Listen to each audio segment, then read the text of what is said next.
Shalom saudara yang terkasih, bersyukur atas kasih Tuhan untuk hari yang baru. Sebelum kita beraktivitas di hari ini, kita mau kembali merenungkan firman Tuhan. Mari kita berdoa. Bapa dalam kerajaan surga, kami bersyukur untuk hari yang baru yang Tuhan berikan bagi kami. Sebelum kami beraktivitas, kami mau merenungkan firman-Mu. Tuhan berkati kami supaya kami boleh memahami dan mampu melakukannya dalam kehidupan. Terima kasih Tuhan, dalam nama Yesus, haleluya, amin.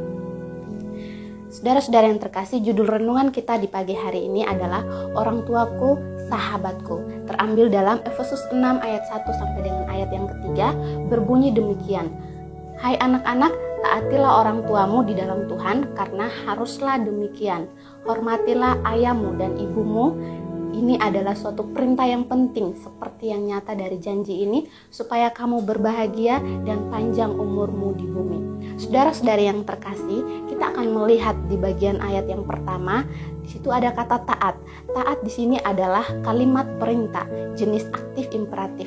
Artinya, sebuah ketaatan yang terus-menerus dilakukan, sebuah ketaatan yang terus-menerus dikerjakan dalam hal mendengar dan berada di bawah bimbingan orang tua. Ini adalah praktek hidup yang lurus atau ajaran yang benar di dalam Tuhan. Itulah sebabnya dikatakan di bagian C, karena haruslah demikian. Pada ayat yang kedua, kata hormatilah juga sama, adalah kalimat perintah jenis aktif imperatif, yang artinya perbuatan yang terus-menerus dilakukan.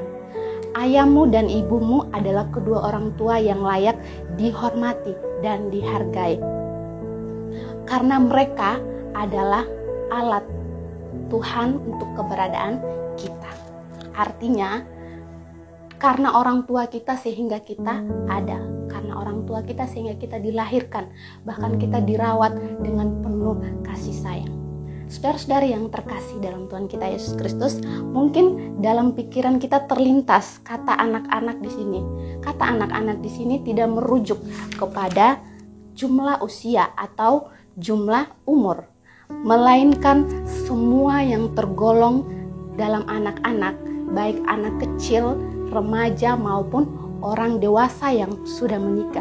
Jadi kita jangan berpikir bahwa kata anak-anak di sini hanya dikhususkan kepada anak-anak yang harus mendengarkan perintah orang tua atau menaati perintah orang tua, melainkan setiap kita yang masih memiliki orang tua. Kita harus mampu menunjukkan sikap taat dan hormat terhadap nasihat dan ajaran orang tua. Saudara-saudari yang terkasih, sebagai anak-anak Tuhan yang telah menerima kasih karunia Tuhan, kita pastinya akan mewujudkan kasih itu melalui taat dan menghormati orang tua kita. Ketika kita menyadari hal itu, maka taat dan hormat kepada orang tua bukan lagi sebagai paksaan atau bukan lagi sebagai tuntutan bagi kita, tetapi karena kita mengingat kasih karunia Tuhan dalam kehidupan kita.